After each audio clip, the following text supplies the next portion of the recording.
చాలా సంవత్సరాల క్రితం ఒక చిన్న గ్రామంలో రాము అనే పేరు గల ఒక వ్యక్తి ఉండేవాడు. అతని దగ్గర చాలా కోళ్లు ఉండేవి.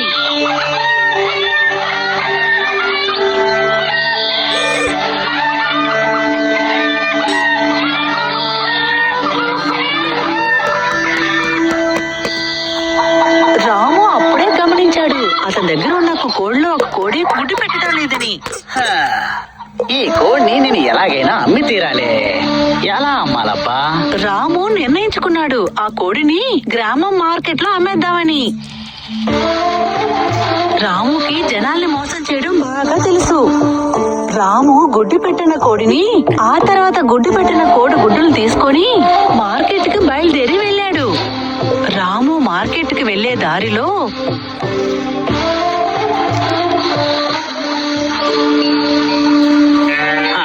ఎవరు తను? హౌరా బార్బర్, ఎక్కడి నుంచి వస్తున్నారు?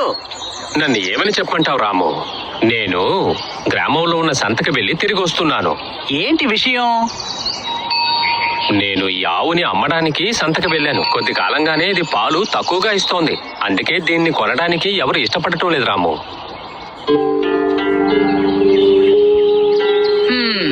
ఈ ఆవు ఎన్ని లీటర్ల పాలిస్తుంది? ఏమని చెప్పమంటావు? చాలా కష్టపడితే లీటరు దొరికింది. అది సరే గాని రాము, నువ్వు నీ కోడిని తీసుకుని గ్రామంలో ఉన్న సంతకా వెళ్తున్నావు? అవును.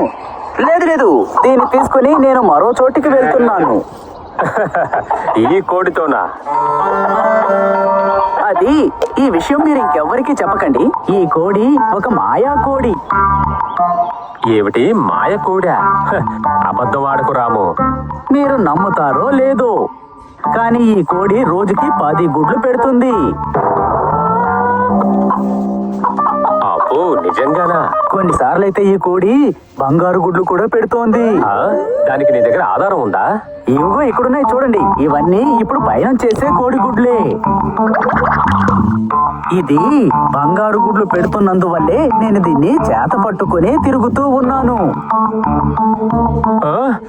నిజంగానే దీన్ని నేను నమ్మలేకపోతున్నాను. అయితే సరే, నమ్మకండి. దీన్ని నేను ఇప్పుడు ఒక బోన్ లో బంధించి ఉంచబోతున్నాను. రోజు సంకలో పెట్టుకుని తీసుకెళ్ళడం చాలా ఇబ్బందిగా ఉంది. రాము, దీన్ని అమ్మే ఆలోచన నీకేదైనా ఉందా?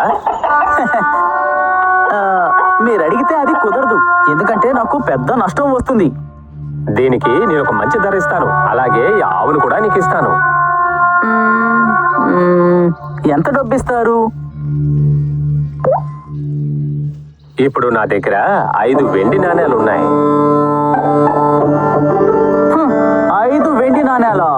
అది కూడా బంగారు గుడ్లు పెట్టే ఈ కోడికా? ఇది బంగారు గుడ్లు పెట్టే కోడి. అయ్యో, నా దగ్గర ప్రస్తుతానికి బంగారు ఉంగరమే ఉంది. పోనీ ఇది ఇస్తే నువ్వు ఆ మాయ కోడిని ఇస్తావు కదూ?